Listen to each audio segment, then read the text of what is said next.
people already. Good morning, everyone. Welcome to this Kent and Medway Growth Hub event, talk about all things AI. We're very excited to have Peter and Dan with us today, do a workshop on AI. This is a hybrid event, so we've got obviously everyone in the room, we've got everyone online. So if I'm flipping between the two, yeah, just bear with us all. It's all hybrid, so it just means that everyone can access it. I'll also be recording this, or it is being recorded, so that anyone that can't make it in today can access it at a later time on our YouTube. Just before I pass over to the guys here, just a bit about the Kent and Medway Growth Hub. We're basically a one-stop shop for everything business support. So Kent, so if you're a startup, if you're an established small or medium-sized business, we have events, training, networking events, mentoring. We have access to the funding, like help you access government grants, government funding, things like that. So any support that small businesses need, we're sort of a one-stop shop. Come to us and we can sort of help out basically. So hopefully today is an example of the amazing workshops we run, and gives you some really valuable insight and helps you basically with everything you need. My name's Sarah. We've got Danielle in the room as well from Smarter Society with the Kent and Medway Growth Hub. We will also be taking some pictures and filming today. So if anyone doesn't want to appear in any filming or photos, just let one of us know, make sure you're not in it. Yeah, if you could just scan the QR code. If you're online, it's on your screens. If that's here. And then it's just a registration form just to get a bit of information about you, your company, just that we can make sure that we are providing you with the best support, signposting you to things that we think would really support you, and some of the details go off to the Department of Trade. So it just means that we're then telling them who we're helping, so that we get the funding, because we are government funded. We get the funding so we can keep providing amazing things like today. We will. Just a bit of housekeeping for people in the room, I'm afraid. Toilets are just out there across the theatre. It's all signposted. There should be a fire alarm today, so if there is, we'll run out, obviously. And if you could just put your phones in silent, that'd be amazing, just that we can all listen. And the people at home, you should know where your toilets are. Yes, hopefully. You know where your toilets are, and hopefully you don't have fire alarms at home. But yeah, following this presentation, we'll do a Q&A session. If you just type that in the chat, type it in the chat, people online, not the Q&A function, on the chat, that'd be brilliant. And then myself and Danielle represent you in the room here. And then we'll have to say goodbye to online people, and we can do some networking, people in person. But yeah, I'll pass over to our wonderful speakers. Thank you, Sarah. Enjoy. That's it. And everyone's like, can you see me and Peter? Can you give us a thumbs emoji? Just thumbs response. Does that happen? Yeah, I should be able to do that one here. Excellent. So I think, can you just put that back so we can just see where we are? So with a bigger, because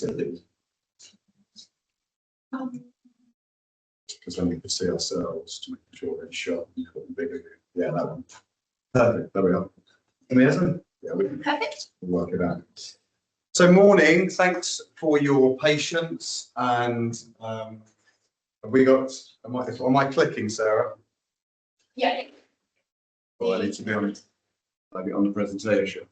Where's your mouse? So just do. It needs to be back on. It's gone on to the screen with that. Tech's supposed to make our lives easier. Always. That's fine. We know who we are. We're both in shot, aren't we? Yeah, so I'm checking the brain. We've even got our marks. So welcome. Thanks for your patience all. Welcome for those in the room. Welcome to those at home. So yeah, this is we're going to be talking about empowering your business with AI, and we're going to set out in a bit what that looks like. But really, it's all about understanding it AI for you and your workforce.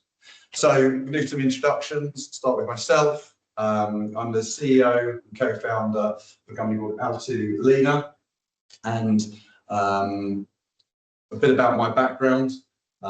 So when I was 16 years old doing my GCSEs and A-levels, my mum said I had to go and get a job, and she gave me a Tesco's application form, to which I decided that it was, if my mum told me to do it, I was going to do it. So I then went and got myself a job at the local Curry's High Street as a Saturday sales, And 20 years later, just a mere 20 years later, I was running some of the, I spent the last 10 years of my career running some of the biggest stores in London for Currys and PC World. So started in Dixon's stores group.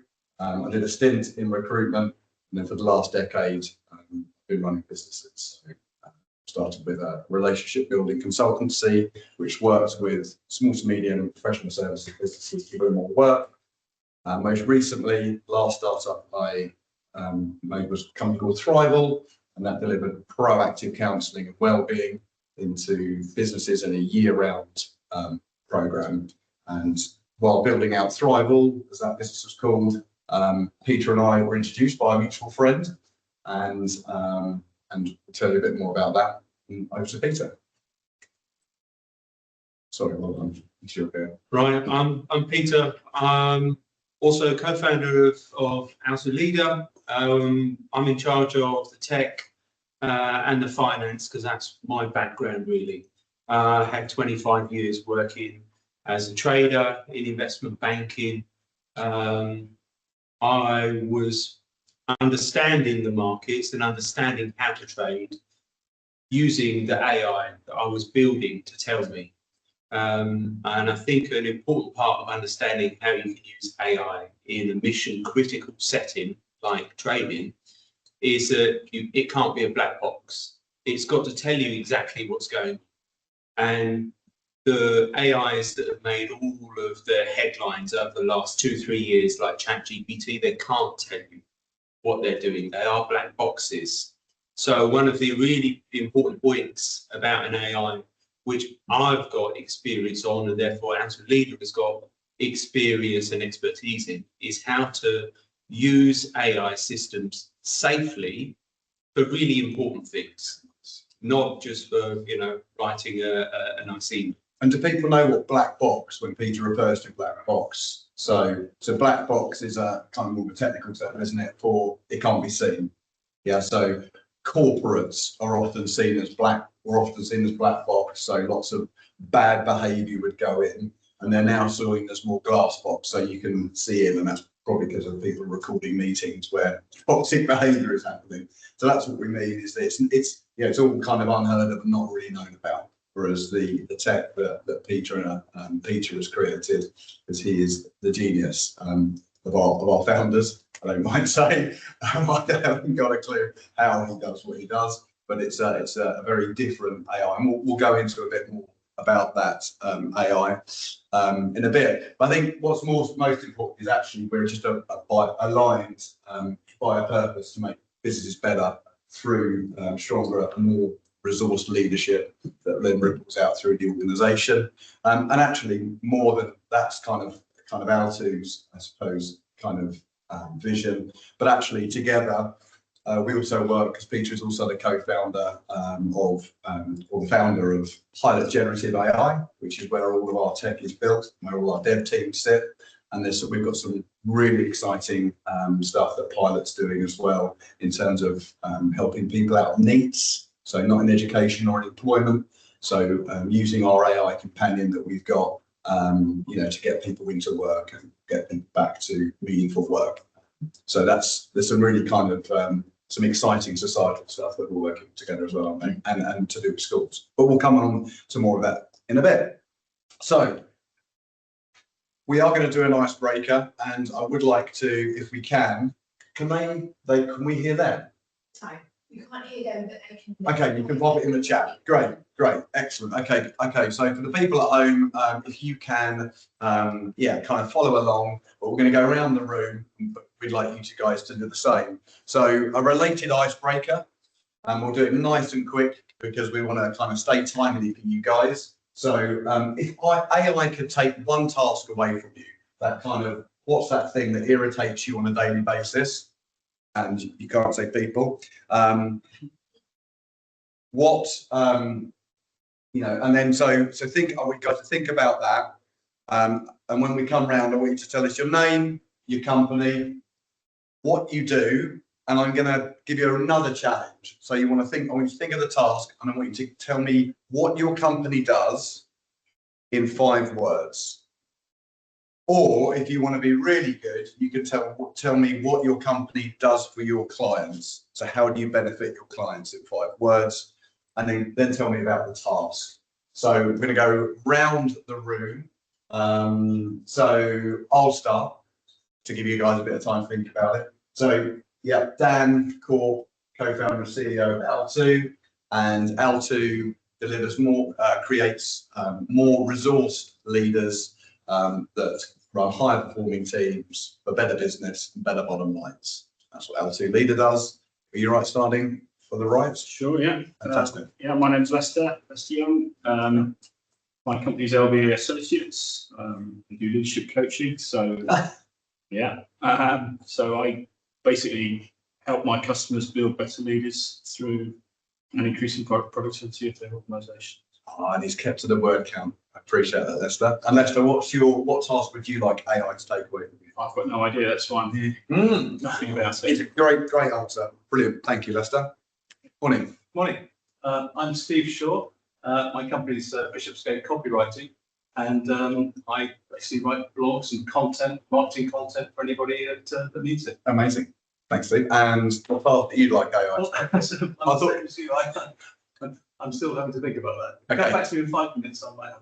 And do you know what? I think there's we're gonna have some in it just to kind of set it up. Peter and I want this to be really kind of quite relaxed. It's going to be much more of this interaction, kind of a workshop rather than just us talking at you. And I think copywriting, the creative industries, is a really interesting topic to talk about. I've got many friends in agency world. I've got small to medium and large agencies, so I think it's a really interesting subject. So we'll come back to that.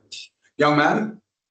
Yeah, my name is Aidan Kiley. I am from Sevenoaks District Council. So obviously we are the district authority for Sevenoaks and provides you all the kind of statutory services at that level of local government. Great. I'm from the economic development team. The economic development is not statutory, but we provide business support. So I manage our part of levelling up funding that we have, and I program manage business support programs, employment and skills programs, and we also do community activity programs with this funding as well. And I kind of oversee that.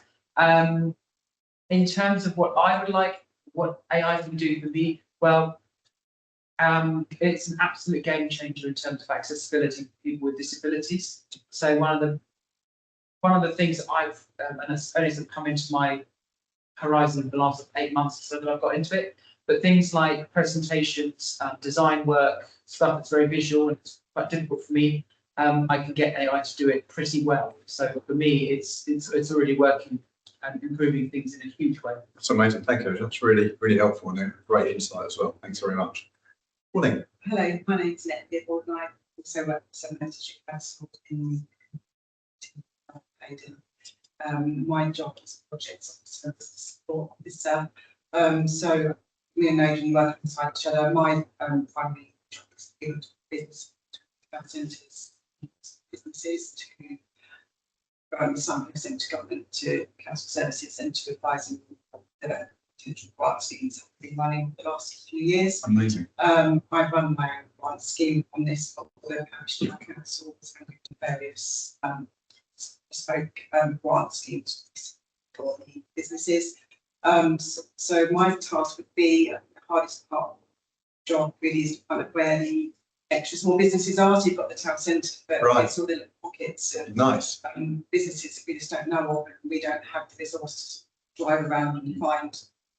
So it'd be nice in some way that AI could. That you could be signposted. Yeah, yeah. So we could just find them. So maybe some sort of a map, with all the little pockets on, somehow, that we could find them, so we could engage with them, and so they don't lose out on. Yeah, amazing. We do social media posts, but nothing on it. So Yeah, it's a way of reaching. I really like that. It's a really great use, isn't it? Yeah. Can we just check with the people online? Can you hear the people in our audience? Can we get some thumbs up? They can hear in our audience.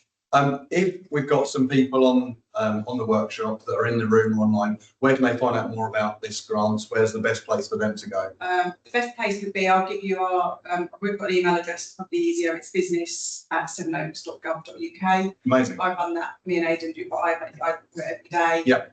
We've got like a one-page business support document, which is constantly updated with all the links, so if anyone Fantastic. wants to come to me, or they can go to the website, which is 7lex.co.uk. But I'm happy to take the email and then. Love send that. And the email is again? It's business@sevenoaks.gov.uk, and my name's Annette Pierpont. Thank you, Annette, and thanks for taking a bit more time.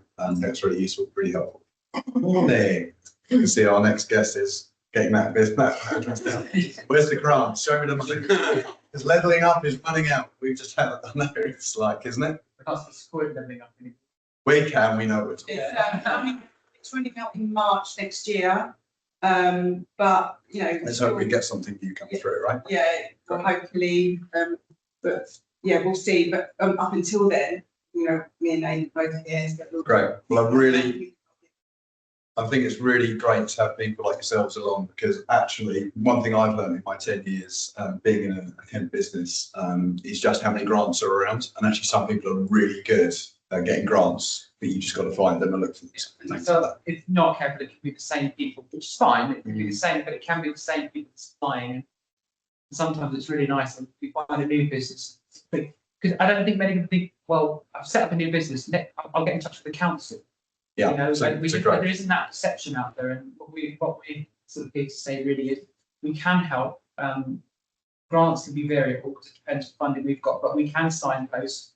We have programs like West Kent Business Support we've set up to try and do stuff like this, and we can Help. people network, Great. give them pointers, things like that. So it's well worth doing. Thanks, Adrian.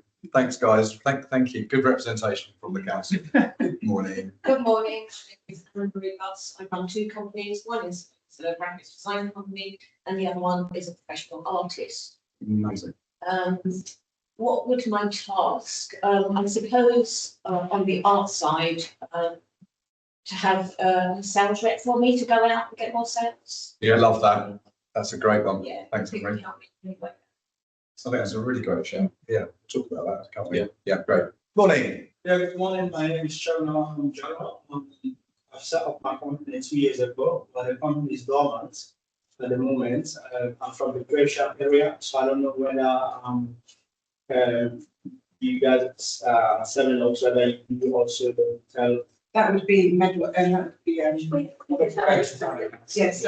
can find the details for you can find it, but it's the same kind of concept. So Yeah, they do. These guys. I think that they both are pretty signpost Signpost. provide the different grants support available. So yeah, both up to us and we'll get her. Innovate UK, you guys linked with, so you do. It's all different people. Yeah, so much to talk about there, but it's just we do not know about. Just because they're too busy surviving, right? Yeah. Too busy trying to get those sales in. So,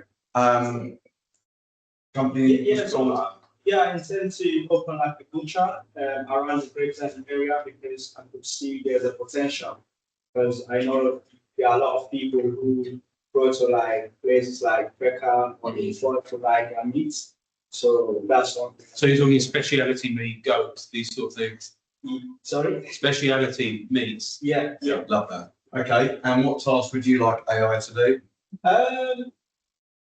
Maybe to help me, on way that I'll be able to access funding. And Nice. then from there, take it a bit further. I'm going to give you two. It could do the customer research for you. Yeah. So, yeah. And the other thing I would recommend is doing a pop-up stand integration before you get the butchers. So find the customers first, Yeah. build it and they will come. Don't spend a load of money refurbing a shop. It's what lots of retailers do. They make a mistake, do a pop-up first and get the brand out there. Okay. All right. Morning. Morning. My name's Jo. I'm a lovely interior designer for residential clients. So I help create beautiful homes and spaces. Amazing job. Yeah, I think my wife would love your job. I love it. I've only been doing it. I've had my business for about 4 years. So I've been trained in. Still startup. Startup. Anything under 6 years is a startup. Yeah, I still feel like it's startup. I do use it a bit already, but social media is the bane of my life. Mhm. So that's where AI helps me Love that. the most. Fantastic. Morning. I'm just a startup actually.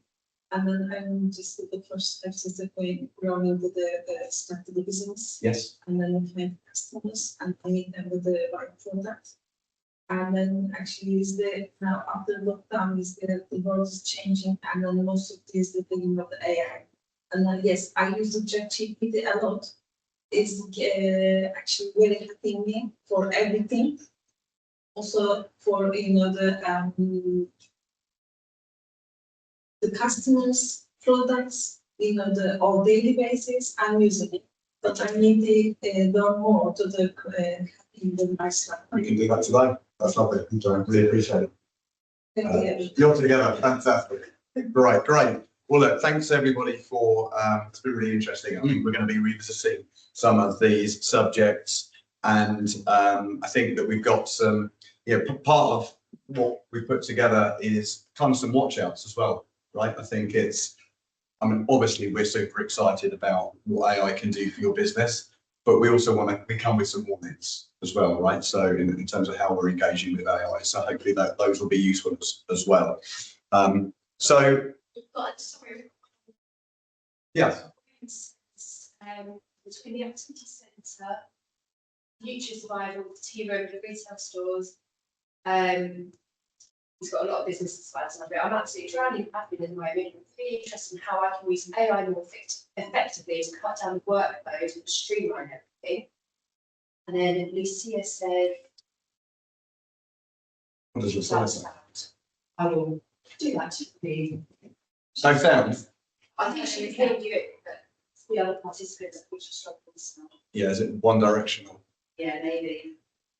Right.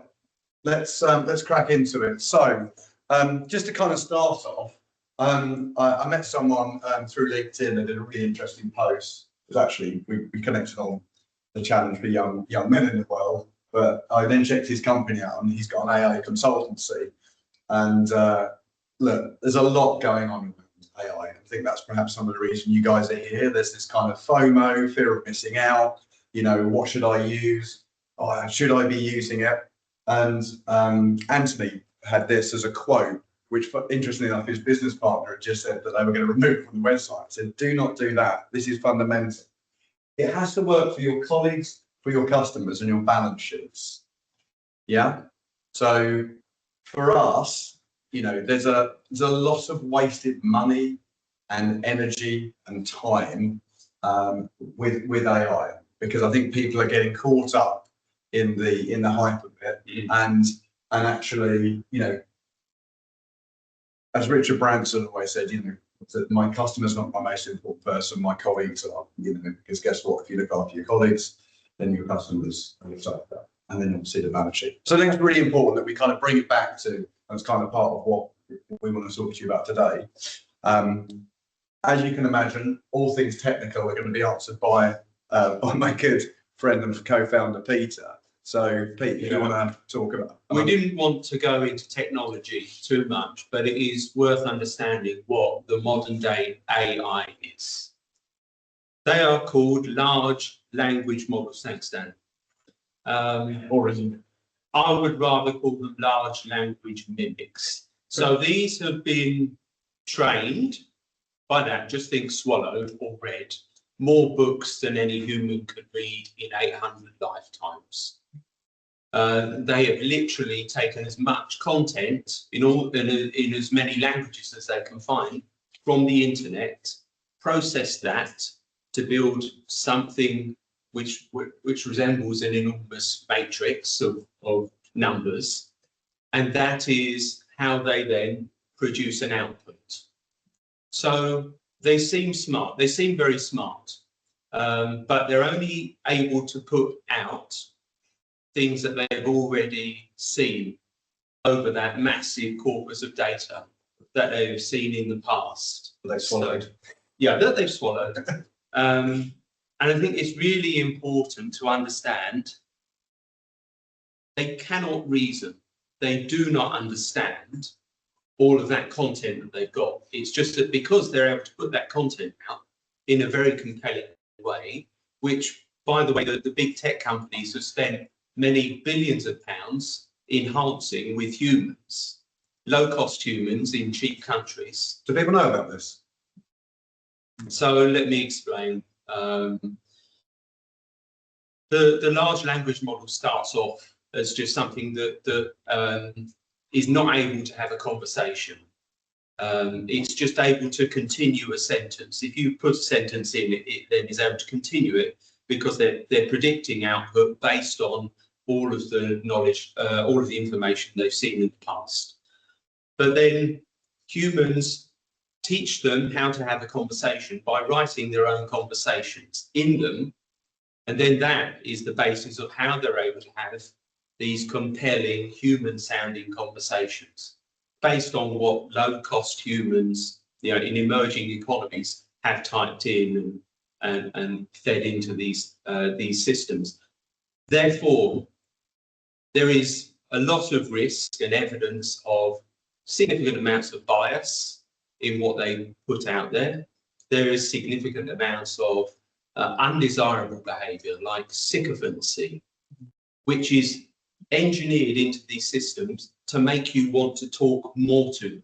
And sycophancy is, we might talk about how dangerous that can be if someone is utilising an AI to get a lot of support and ends up getting told that a lot of their behaviour is really good, just for the reason of generating more engagement. And in fact, just to pick up on Pete's point there, so Nairobi is like a really interesting example where, there's a huge workforce out there where they give phones extremely low pay to have these interactions. And as Pete says, what these large language models are doing is just trying to learn, okay?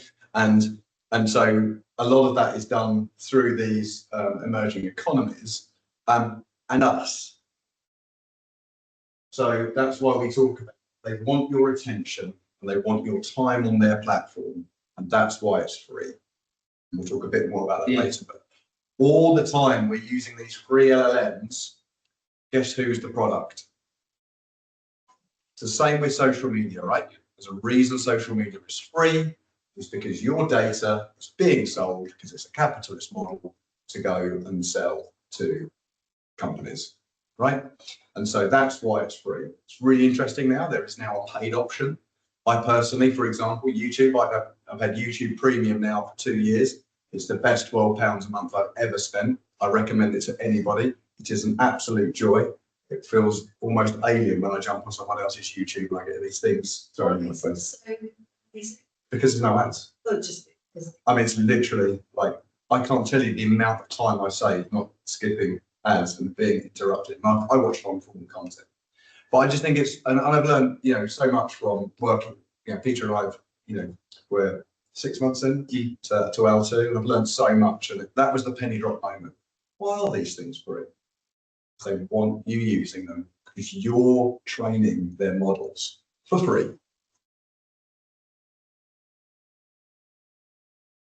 Yeah, so I was just going to, so I kick those one off. Yeah, I think because I'm from small business world, SME world, that's where my consultancy lives, where lots of my clients live, and actually we built L2 for the SMB space. Yeah, so we're not interested. We've had some, some large corporates that are interested in working with us, but actually the gap that we want to fill is creating something for the SME space. That's a massive passion of mine and Peter's.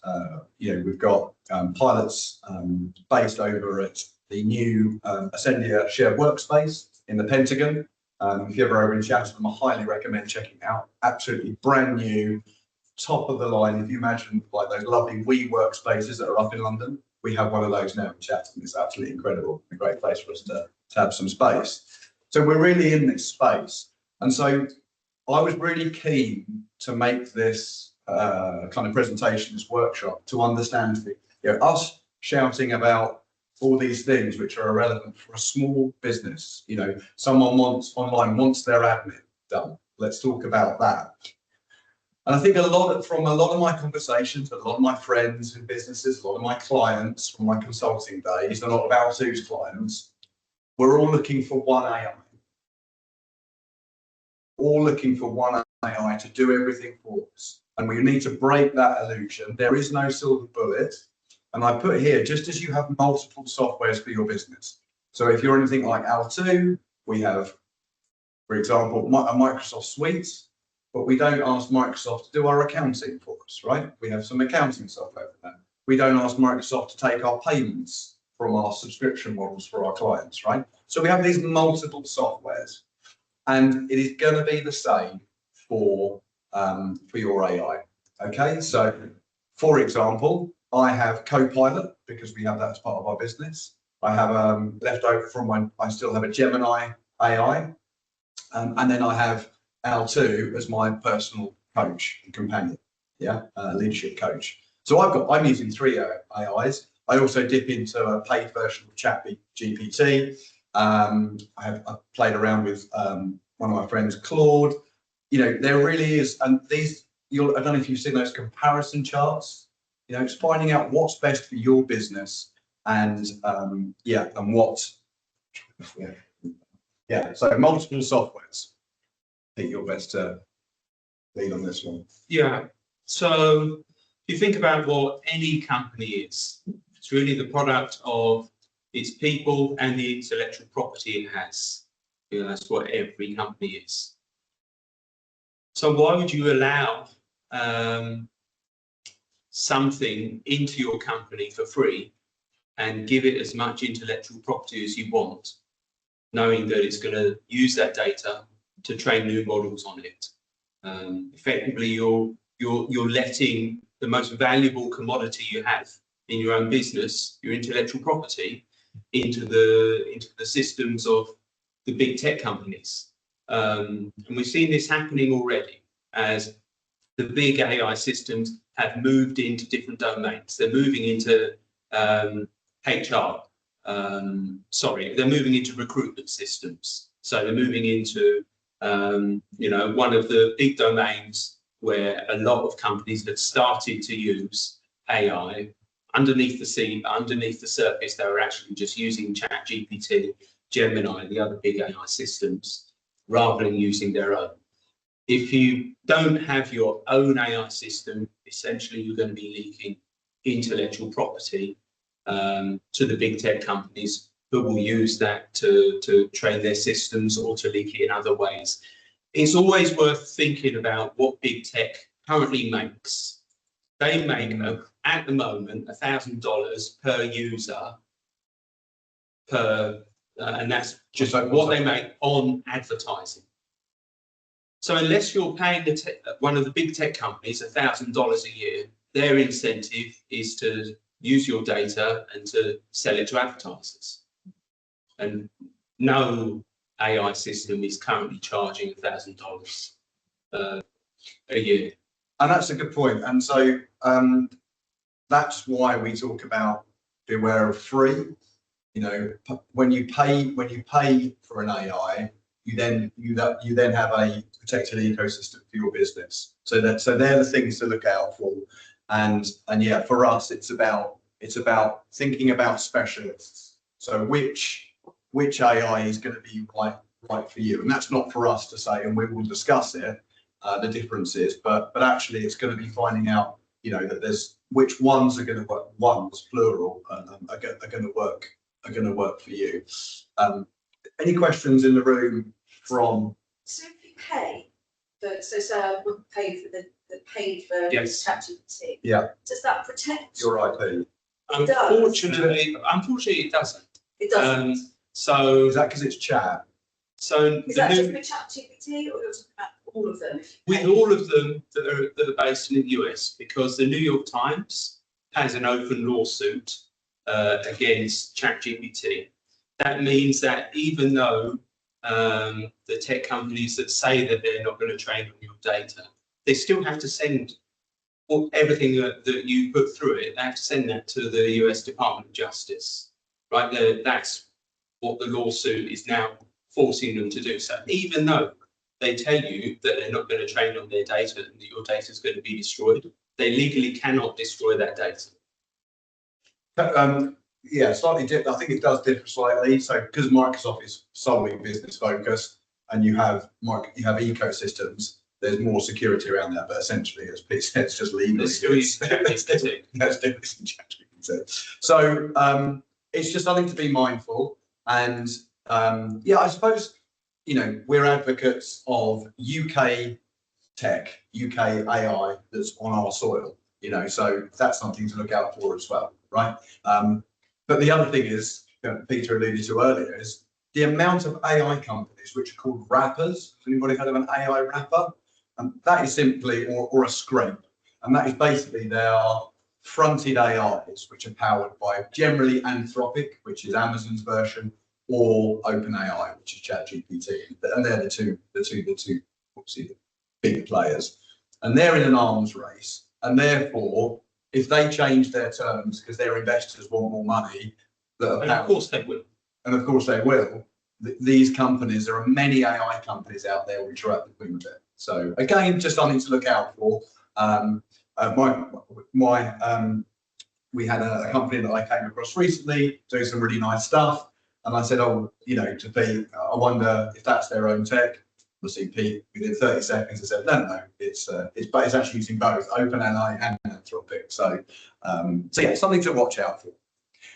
Now, we had one of Sarah's colleagues put together the thing which said something about networking and connections, which kind of threw me during with Danielle. But actually, I've got something for you because I know this, and this is this is their own AI. I want you guys to check out, everybody should check out Borley. So I know Andrew D'Souza, who I met through networks. I promise you, this will blow you away when you have a phone call with Borley. Okay, so go and check out Borley. Yeah, like he's quite impressive. Obviously not as impressive as L2 as a coach, but this has just been designed to connect, and they've been doing some really interesting stuff in the investor market, bringing startups to investors. Yeah, the only way I can describe it is, I'll give another shout out to Ideas Fest.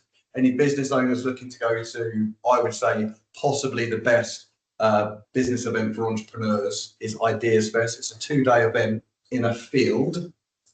Okay, they call it the Glastonbury of business.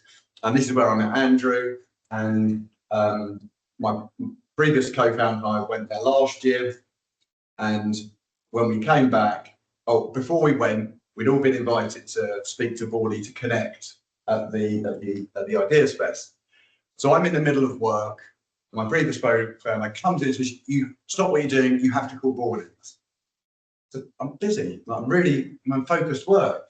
She said, "I'm not joking. You have to call Borley."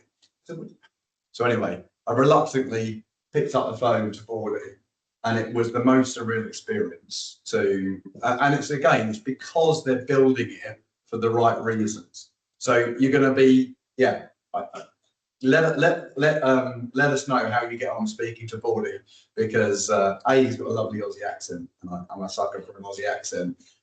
It's not an Australian company, but I was blown away with how natural the interaction was, and yeah, and I've had some good connections through him and linking up. So yeah, so in answer to the part of the thing which was it is changing networking and business connections, and I think in a world where we're far more kind of divided, we spend too much time online. It's a really great way, because he kind of starts the thing for an in-person interaction. So yeah, that's a little kind of a little side thing. Any questions on networking and business? No? We're good? Okay, so this is going to be camping over to Pete here, and these are some of the. So I'm going to start off by saying, there's a quick show of hands. Who's using AI now? So pretty much everybody back. AI now. Use ChatGPT. Yeah. Okay. So I mean, next question: who's using AI that's not ChatGPT? Okay. Now we've got down to the last third. What about online? Who's not? Anybody using an AI apart from ChatGPT? Oh, Excellent. Lucia. What's she using?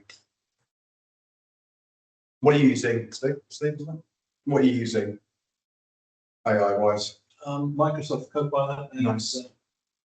I had to design a logo for tennis club last week and presented some beautiful artworks for me, and job's good. Fantastic, fantastic. Who else is using something else? Oh, yeah, that's good. Okay. Specialist. Image creation. Sorry, that's just a question. Just Cool. Copilot, is that a good one? Because I had that on my It's Microsoft. I sort of took it, because it obviously the price went up, which next year I'll do it, but I didn't know whether that was worth doing. But if it's one of these, then I'll do that next. Yeah, in fact. So it's, oh, They're using customer search with Clay as well, Okay. That's a lead gen thing, isn't it? So look, here are some of the big ones. And yeah, so I've got experience of all of these, and they can. Do you know what? I was in a talk with a load of no, it's question time, and a load of students on, and they were talking about the challenge that, you know, how are students engaging with AI, you know, and of course, really, it's the same risk as when Google came around, right? It's do you use Google to copy and paste to do the work for you? AI is just, to Peter's point, you know, it is just an advanced Google search, right? Yeah. And it was really interesting because I've got two children. I've got my daughter 20, who's at uni, and my son Jack is 17 doing his A-levels. And it's been really interesting. And Jack's really into his tech. He's really, you know, does his gaming and all that kind of stuff. So I think he's adopted it. I know my daughter uses it, but Jack really engages with it. But what I've seen him use it as, and this is a top tip from me, is it's a companion. Yeah, that he'll use it to forward his thinking, not to do his thinking for him. There's some Harvard reviews coming out that people who use it explicitly to do the work for them are numbing their brains. They're literally doing brain scans on people and showing that heavy users of AI, for want of a better word, becoming dumb, right? So you really need to kind of think about it in a way. So all of these things. So it's really interesting hearing you starting your business. You know, this is my 5th limited company that I've started, been involved with, and it's been a very different experience to the one I started 3.5 years ago, right? Like A, tech business, but B, just like planning it and building it. I've been able to engage with these things. We all have as co-founders, right? And our own AI, of course. But there was an embarrassing time when you're working with an ex-investment banker, and I'm doing some financial modelling, you know, and trying to get salary profiles over to you. And I'd kind of been working, I'd kind of done it on a whiteboard because I love to write stuff out. And then I kind of put it into my paid ChatGPT, and then we started working together, I think, as a companion. And they said, oh, do you want me to? And I said, oh, can you just make a spreadsheet of this? And I said, yeah, great. And then I sent it over to Pete and go, oh, here are the numbers on an Excel spreadsheet. And he just messaged back kind of question mark. What are you joking? Like, these numbers aren't going to sustain a business, do you remember? Yeah. And I was just like, I'm so embarrassed, like, you know, with one of my new co-founders. And I was just like, and that for me was the moment. He was like, oh, don't worry, you have to sense check everything. Yeah, so in maths and in tech, there is a common thing, which is that errors, the more that an error stays in the thought process, it compounds. So it gets bigger and bigger and bigger. It goes up, you know, the amount of errors that get made. And so if you are just allowing an AI to come up with something for you that's really complex, it could make an error on, you know, thought process too. And that would end up, you know, telling you that we're going to be trillionaires in a couple of months in the case of the, you know, the business plan that ChatGPT produced for that. And this is the issue. They're not doing this nefariously. It's not deliberate. It's just they simply do not have knowledge. They do not have understanding. They're just producing, one, the most likely output based on that enormous corpus of data that they've swallowed, and two, something that is going to keep you coming back for more. Now, I think it's that desire to keep people coming back for more that is potentially something that becomes nefarious in the future, because rather than telling Dan, no, actually this business, you know, needs work here, needs refinement, it gave him what he wanted to see. It gave him the, oh, this is amazing. You're going to, you know, this is the next big thing. Keep working with me. Let's refine it further. And I guess that's the point. They have been encouraged, trained to do that engagement. And you found that really interesting article, which was talking about a farewell. It's a technical term. Yeah. Okay. So, and again, remember what Peter said earlier, you're helping train it. It wants your time. So there are these coaching kind of support apps, wasn't there? That they did a big piece of research with 1,200 people. There were these 6 apps, and 5 of them wouldn't say farewell, because they just, and you'll know this. Oh, do you want me to just? Do you want me to just? Do you want me to just? Because it wants your attention. Now, so you've got want your attention. And then the other part, which I learned from Peter, which is part of the algorithm, which is called best guess. So the algorithm is not rewarded, and that's how algorithm works, or algorithms work, how AI works on rewards. It's not rewarded for saying I don't know. Yeah, just like the social media algorithms aren't rewarded to stop putting horrific content out there. It's just attention. And we're in the same thing with this arms race, attention. And so that's why it has this thing called best guess. And that is why AIs will lie to you and make stuff up. And those are the watch outs. And there was another piece of research that came out, because obviously the beauty about what we're talking about with AI is being more efficient with your time. But actually, if you're just trying to get to, you know, if you're using it too much, what ends up happening is once you've sense checked it, once you've gone through all of the stuff, actually, I think they were quoting it as like a 6 to 12% gain, or something, 6 to 8% gain. Whereas actually, most of the AI companies are saying, oh, you know, 50% more efficiency. So those are some of the things to watch out for. So we've talked about that there's a reason they're free. You guys know this. You know you need to sense check everything. Looks like groups, doesn't it? We're ahead of our game. And the sycophantic behaviour, Peter touched on this earlier, and I think what you were alluding to is we're very fortunate we've got a pretty incredible advisory board around us at L2. And one of those is a professor of psychology and a best-selling author as well, practicing professor of psychology. And I was on the call with Vincent a few weeks ago, and we were talking about the sycophancy of AIs, because they're there to make you feel good. Why? Why they want to make you feel good? Because they want to keep using them. There is a new psychological diagnosis called AI psychosis. So for those who don't know, psychosis is that kind of I'm special, I'm here for a reason, and I need to go and shoot a load of people in the church kind of psychosis, right? Well, if you've got an AI, the AI is going to be telling you, because it's a sycophant, you are special there. You should do these things there. And we've got lots of case studies around how it's unfortunately led people to their own suicide and all these kind of things, and those are claims going through. Just been remembered of the sense checking everything. A lawyer was disbarred in New York because he hadn't checked the provenance of where a case had come from. Turned out it was best guess, and the AI had fabricated an entire case. So these are kind of some of the watch outs to work for. Not in a, we don't want to do this kind of negativity that some people love to lean on because they just want to get your clicks. But we need to understand, and I'm conscious that we're into our last 8 minutes.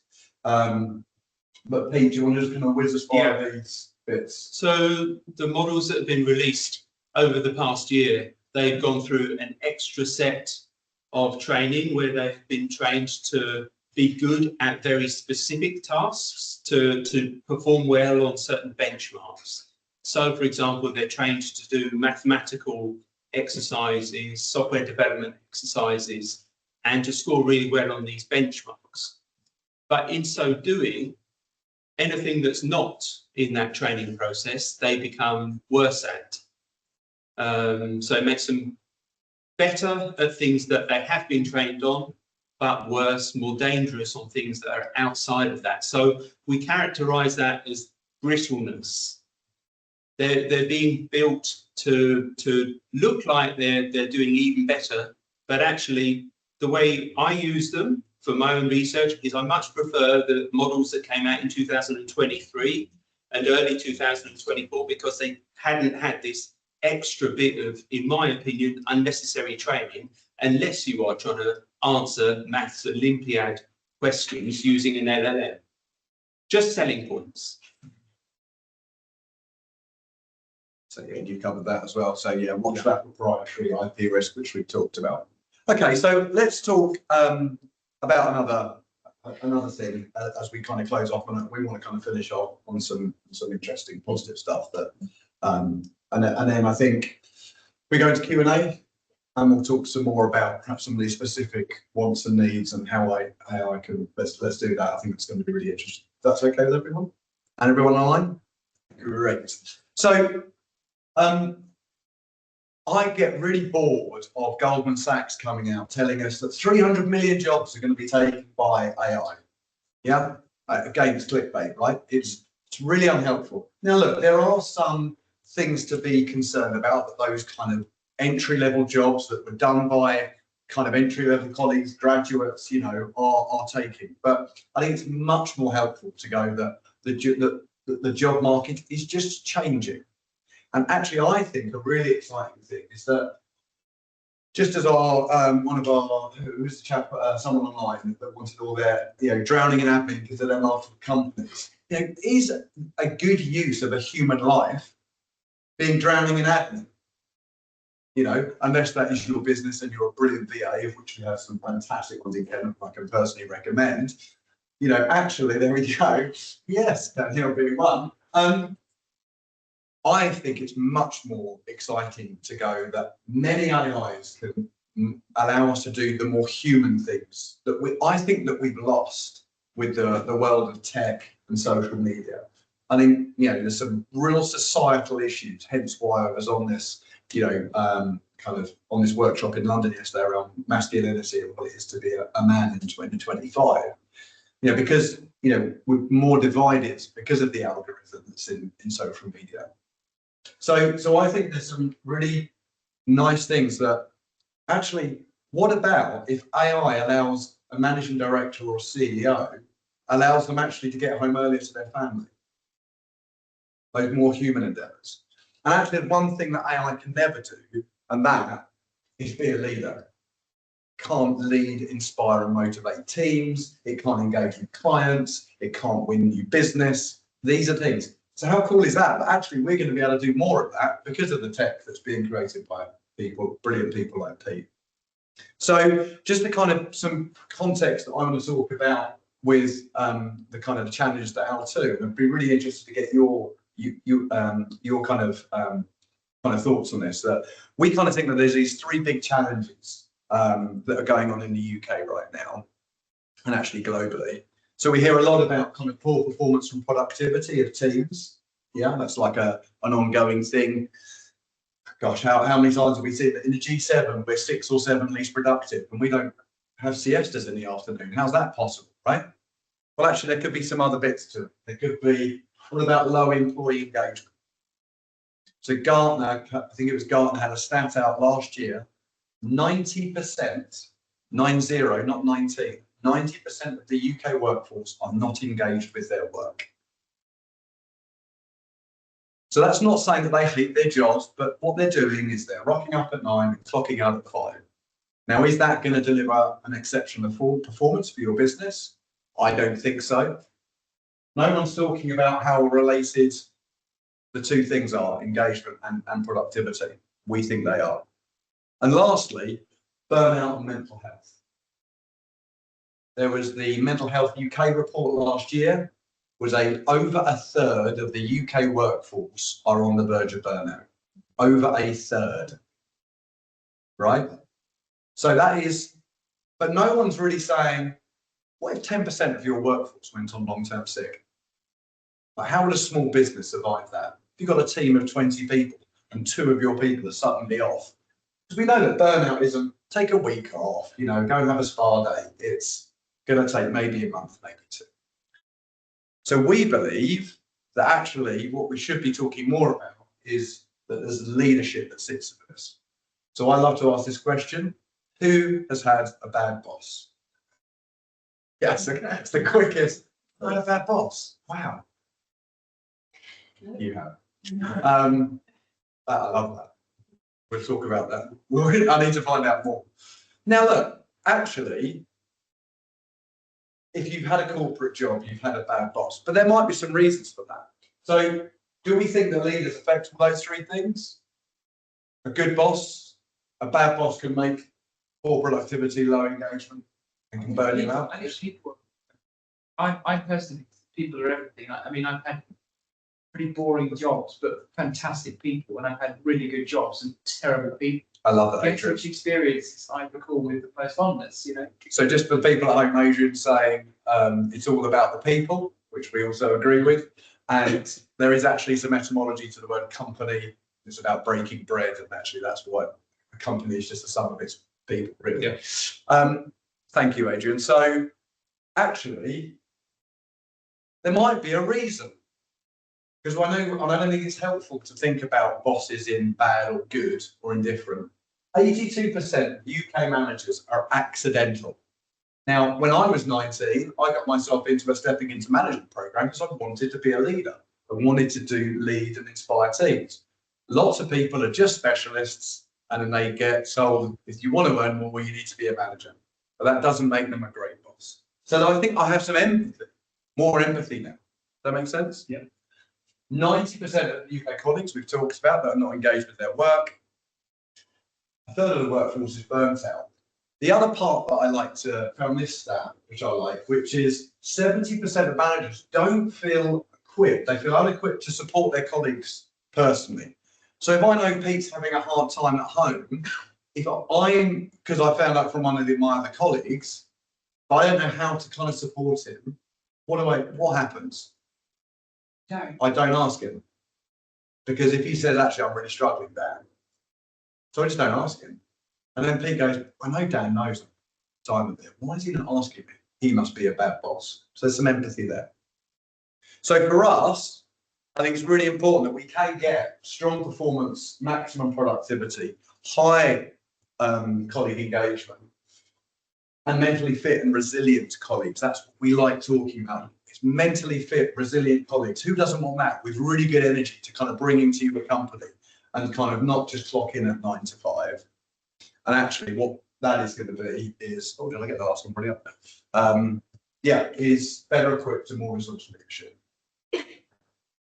And we've actually timed that quite well. Is that right? It's my money. There we go. So thank you for listening, and we will now take your questions. I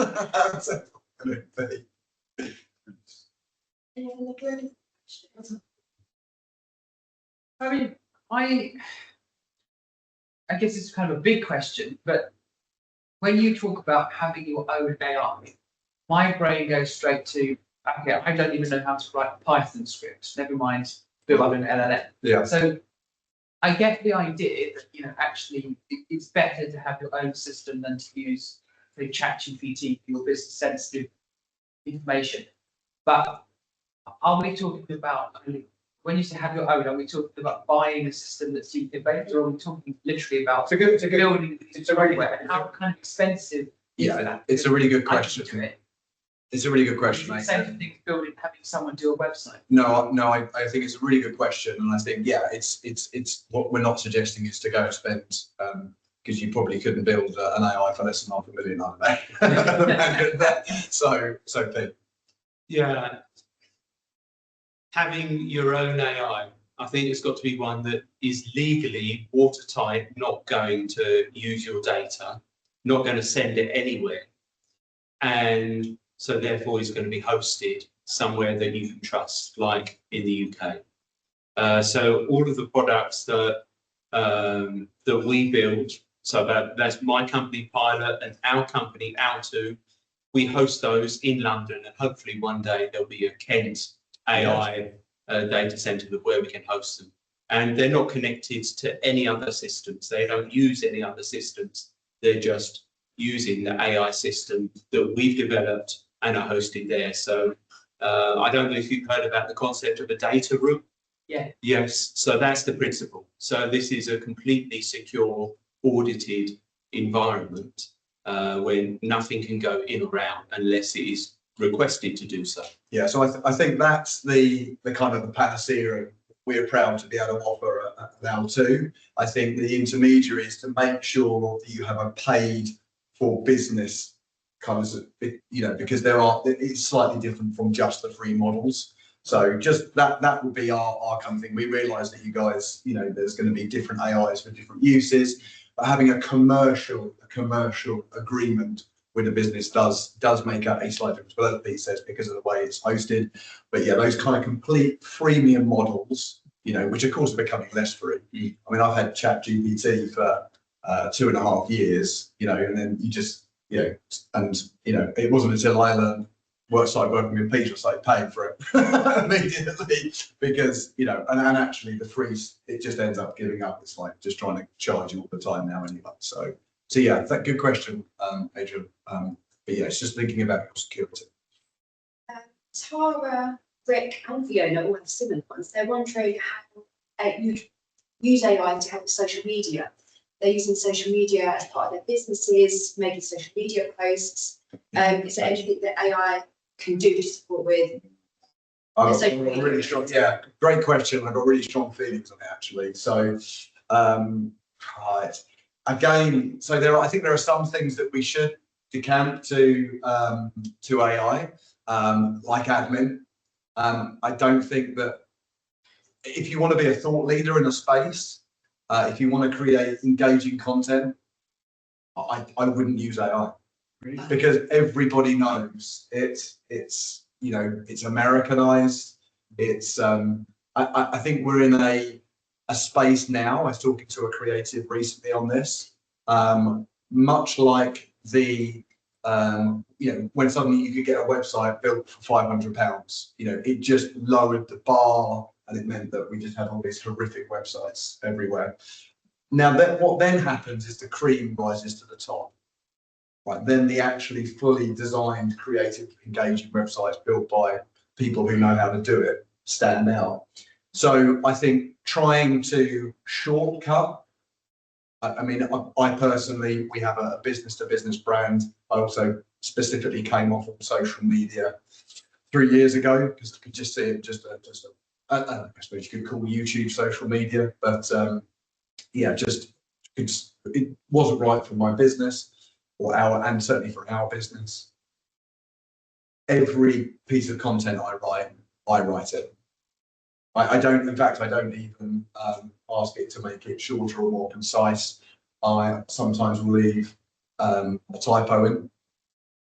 Yeah, because actually, as long as it doesn't change what it means. But yeah, I think, and I get pretty good engagement on my posts. There's been some stuff happening with the algorithm. I do know some people. I'd recommend following Mark Gaisford, who L2 partners with, to GAISFORD.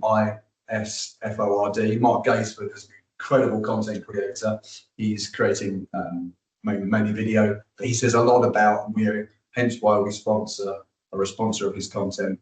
He says a lot about this kind of how AI is changing, but how to keep it unique. That is essentially what, again, going back to what AI can do, it can allow us to look at more human endeavours.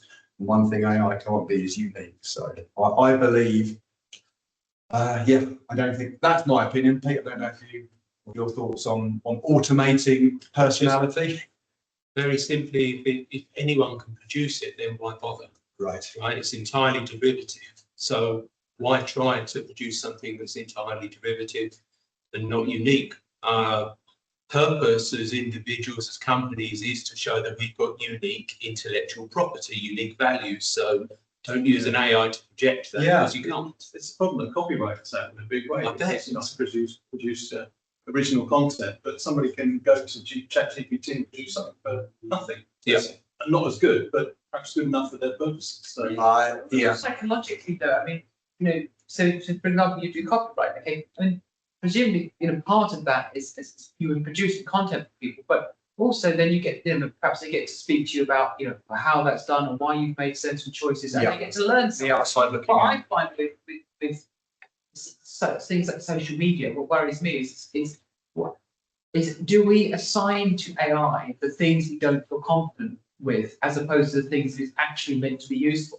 And, you know, a lot of people say, well, I'm not a very good, and I love writing, a lot of people say, I'm not a very good writer, you know, I wish I could kind of write like you. And I always think, well, okay, but the thing about writing is, as much as in speaking, you develop a voice and you develop a personality. So don't try and be me or anybody else. You know, find your voice. That's a really AI interesting. kind of go, well, and really interesting. Somebody going slightly off topic, but just as an example, one of our colleagues in HR said to me that she'd been told effectively the way to see a job application has been done with AI is it will always start with a sentence with you know, with 20 years experience in the industry, I can do it. And it's these little things, because it's churning out what people tend to produce and what people tend to recommend.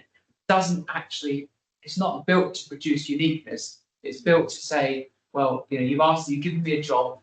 It's not going to apply emotional intelligence. It's going to say algorithmically, what's the most likely set of words to match together. And that is derivative. And that's why it comes out with boring, frankly, rather bland. And look, and I think we're going back. Thank you, Adrian. I hope the people heard at home, online home, what Adrian was saying is absolute. I'm typing. Oh, excellent. So I think Adrian's absolutely right. I think it's a really interesting point that people are using it where they feel lack. And I think that's interesting. But we all know that the more we do something, the better we get, right? And, you know, I think my content over the last 3 years, I've been having an opinion on LinkedIn has, I think, got better. That's not my opinion. People have told me that. I think it'd be a bit grandiose for me to say. I think it's better. But I think that it is exactly, as Adrian says, that kind of, you know, it's going back to what we talked about earlier. If you ask AI to do something for you, it will be derivative. If you use it as a companion, yeah. So I know that I've got some really good stuff out of our AI. In fact, I'm going to share some stuff with you later. That's because I prompt the hell out of it. My prompts with AIs are A4 pages of texts. I also talk to it very personally. I also say please and thank you to my smart speakers.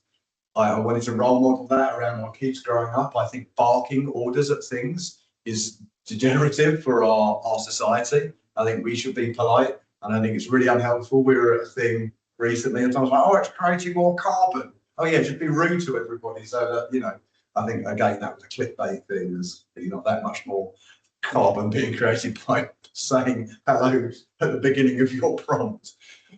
So yeah, I think that's a really good point, Adrian. So yeah, please be polite, because also, you know, when the robots come, they'll be nicer to you. I'm joking. Any more questions? Yeah, you see, when you say like AI does lie to you, do you mean the paid version or the paid voice? All of them. And apart from, you know, like the advertisements, you know, when you say if you've got the paid version, you don't have the advertisements, which obviously saves you time. What else? You know, what sort of benefits apart from that? Nothing. No, it's the same AI. It still has the same algorithm of best guess. It still wants your time on there. You know, one thing we're proud of that L2. So you know, L2 is built as a leadership coach, kind of mentor. It challenges you. So I had a difficult in my one time I had a problem with a colleague, and I was kind of having this conversation with it, because that's the way we ask our clients to the management teams that have L2 licenses to engage with it as you would a coach and a mentor, as if you sat down with them. I've been for a kind of number of weeks, I've been having this back and forth and kind of getting some insight to try and kind of, you know, help that kind of colleague relationship that had some friction. And I don't know if anybody knows the Chimp Paradox, a really good book by Professor Stephen Peters. Highly recommend the Chimp Paradox. And L2 said to me, are you sure you're not operating from your chimp brain there? Right? And the chimp brain, for those who don't know, is the limbic part where impulse and emotions, whereas obviously all kind of rationality is done in the neocortex. And of course, my immediate reaction was, sod off, L2, you don't know what you're talking about. And of course he did. And I did know the Chimp Paradox, but I hadn't read it for a few years. I said, can you give me a summary? And L2 gave me this wonderful, brief kind of summary. And I had to take a big breath and realise that's exactly that what was happening was that I was kind of engaging from my chimp brain. And I then said, Al, too, do you think my colleagues operating from their chimp brain? And kind of then laid all of our 3 weeks, 2 or 3 weeks of conversations over the model and went, yeah, I think so. So what that meant is that because I was being challenged, I went back into that the next time I had a meeting with that colleague, and I had a very different conversation. And I changed it. And remember the sycophant that is the large language models. And remember, I think there is a difference between these big tech, right, and just good large language models. Like this, and they're in an arms race. VCs have put billions and billions of pounds, and they want their money back. So when Sam Altman, who I think is a decent guy, we certainly started out that way, when he's on stage saying you can now have sexual conversations with ChatGPT, you know, there is a technical term which is called the shitification of AI. And that is what is happening. That is actually a technical term that we talk about. That it's actually, you know, that's not growth. That's probably not why Sam Altman got into AI. But when you've got a bunch of VCs saying, how can we charge more, how can we engage more, how can we make money, it changes the trajectory of these things. And that's why we're proud with the AIs that we have in L2 and within Pilot, that they're here for real purposeful things. Any other questions? You mentioned about trying to keep UK based on these bigger narratives. Are there any of the bigger names that we would have heard of in AI that are hosted in the UK, or are they all American? No, Everything's right. So the companies that produce their own AI models are US. There are some in China that produce their own models. They've released those in what's called open source. So anyone can take a copy and run it wherever they like. But otherwise, there is a European company called Mistral, which actually came from Meta that runs Facebook. They have a model of moderate success. It's going to do really well in Europe because Europe does want to get behind this idea of sovereignty of AI, so that European companies and people can have access to an AI that is trusted. But unfortunately, in the UK, so far, we've sold out to OpenAI. So I was sad to see the central government's civil service taking that route, but that's the decision that's been made. What about let's talk Leicester. What was the kind of AI challenge in your business, or what? I don't use it. I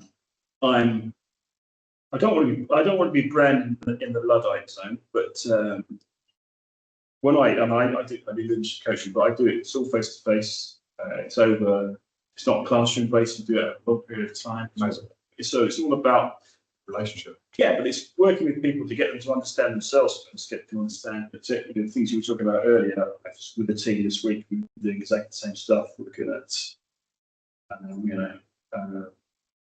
if you get to, if you become emotionally compromised, it's hard to have discussions with people. Nice. It's all about working with people to get them to focus, to have the time then to go home and be with their families and be completely focused on them rather than work. Love that. And so I just think you can't do that. You can't with AI. And so just to interject, because it's important, part of our business model is exec coaching in person. Yeah. So we don't also believe. So you understand. We don't believe that L2 replaces coaches and mentors. Yeah. But what it gives people is a 24/7, always on companion to talk to. But yeah, part of our packaging in our top packages, we have exec coaching where we engage with people like you to deliver in-person leadership that layers on top of the. So I think if AI can give, because the thing is, people are really, really busy. I think a lot of it is they convince themselves they are because people keep telling them they are. It's like this whole, I haven't got time to prepare a meal bullshit. I haven't got time to go to the gym. Yeah, it's because people keep telling them that, so they believe it. So that's part of it. Everyone has to make a decision. Am I going to buy into this, or am I going to actually be an individual? But the trouble is, everyone's been forced into that. road. And as you say, it's the FOMO thing. I tell you what we're going to do. Yeah. We're going to get Lister's details. Yeah. And we'll give him access to our MVP, our minimum viable product of L2. Because actually, as a leadership coach, you actually part of something that we're building in the pipeline will be a clinically safe L2 counsellor, which is quite exciting for building out. Well, somebody I work on site has got their own. Great. Well, so I think that there's also a place of, so, you know, for those who know, it's about counter transference, you know, so that you're, as a leadership coach, will be taking on a lot of people's stuff. Yeah. That's probably the best way to say it. And I think that there's a real opportunity for leadership coaches to engage with their own AI companion, but it needs to be one that's going to say, how are you doing? So, you know, ours is grounded in emotional regulation and mental health, mental fitness, and understanding psychology. So L2 is asking, how are you doing? Can I ask you a question about that? 'Cause I'm really interested. You may. So there's a American psychotherapist called Healthy Gaming, and he did his podcast where he sat down with 3 fellow therapists and they put some client case notes into ChatGPT, and they had a big old chat about what they thought about the output, and it was quite mixed, they were quite fair. But one of the points that came out of the discussion was that as one of the fun, and I'd be interested in your take on this if you're looking at creating something that will be clinically safe, because one of the points they made was that, you know, in a human relationship, so whether it's counselling or coaching, I know they're very different. I can do both of them, so I know what I like. One of the difference is that as a human being, the more we get to know each other, the more I understand you, the quality of what I can give you increases. Correct. Whereas with an AI, the quality actually degrades as the chat gets longer, because it can't, for example, it can't go back earlier into or it will take shortcuts and not go back earlier into the conversation, you know, to pull up stuff from the beginning. So once you've got a big, and I do find this, and I don't use it for emotional stuff. If I've got a long chat on a subject, it will forget things from, you know, early in the chat. It's a great question, Adrian. And what I can tell you, because this is the previous business was built around called Thrival, which is still going great guns, and my previous co-founder is doing some really exciting things. That model actually blended counselling and coaching. And so there is also a fantastic professor called Professor Popovich, and he has pioneered blending counselling and coaching and the skills that come together with that. And Thrival delivered check-in sessions with a fully qualified counsellor, so at the business background. So there's some really interesting stuff around the two. The downstream L2 counsellor that we're looking to build that will be clinically safe will not be, again, to replace counsellors. But what we can't have is a system where, you know, we're up to 9 months waiting list for people in crisis. And that's what we're looking to create, something that supports people in that intermediary zone, learns, and it does learn an incredible amount, so that when they get that in person, because what you're talking about is rapport. And we do know, for those involved in that know, I have a foundation course in counselling called a certificate in counselling, that rapport is the #1 determiner of counselling outcomes and therapy outcomes. It's also, going back to your point, Lester, it's the #1. You know, Lester won't be the right leadership coach for every leader, right? It's all about rapport. Yeah. Now, something that we're very proud of is, and we've probably not mentioned, that bears mentioning. There's a reason that the world that Peter came from, which was investment banking, don't use large language models. I don't know if you guys are aware of that. I certainly wasn't. They don't use large language models because they are what's technically called unexplainable. Peter alluded to that earlier. So not talking about predicting it, obviously, but that's the whole point of generative AI. And this applies to regulated industries more generally. Okay, so clinical support decisions in healthcare, important decisions in defence.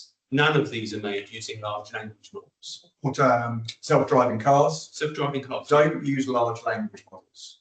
Okay, I mean, for example, you know, when Peter was investing, let's say when his company was investing $100 million of a client's money, and the AI loop was, if the AI lost it, turning around and going, I don't know, is not going to fly, right? So what was being built many decades ago that Peter was involved in its infancy was something called neurosymbolic architecture. And that's something to look out for. So neurosymbolic architecture is a set of rules that the AI will find very hard to deviate from. And that means, and just to kind of, again, just kind of a little bit of a story, when Peter came out of banking a couple of years ago and wanted to get back into AI because he'd come away from the talks and as you had your ascension in your career, his original thought was to create a trading version of himself to sell back into banking. That seems like a good idea. He's, used to advise sovereign wealth funds and governments. He probably knows a thing or two about investment banking, right? He could train his neurosymbolic AI to do that. But actually, as Peter got back into it, he realised that there was a real opportunity to create an AI companion for his autistic son in a SEND school. And that is where the original AI was born, which was to help autistic students regulate their emotions, be a companion. And that's why the neurosymbolic architecture is coming, because it's giving those founding rules around emotional regulation, psychology, mental health. And so therefore, that's why we know that downstream, it has the ability to be clinically safe, which the large language models are. The point you raised also about the more information you put into the ChatGPT style model, or large language model, causes its knowledge or output to deteriorate. That's absolutely right. The reason for this is that tech companies have no incentive to make their large language models remember better, because memory costs money. Memory costs money. They want to use your information. They don't want to provide a better service until they have to, unless they have to. So they're busy burning money all of the time. And providing models that have better, more accurate memories is just not something they're incentivized to provide. So we were really surprised as to this gap in the market for providing an AI system that was reliable and that had a memory that got better over time rather than degrading. And that's what we have created. And human-centered, I would say. Absolutely. Is the most interesting thing around engaging with our AI. So it's not created with LLM. What is it created? No, it's an integrated. So it has it has a small language component so that it is engaging, can understand language. But then what it also works with is symbolic AI, which just think of it as a set of rules that it almost cannot deviate from.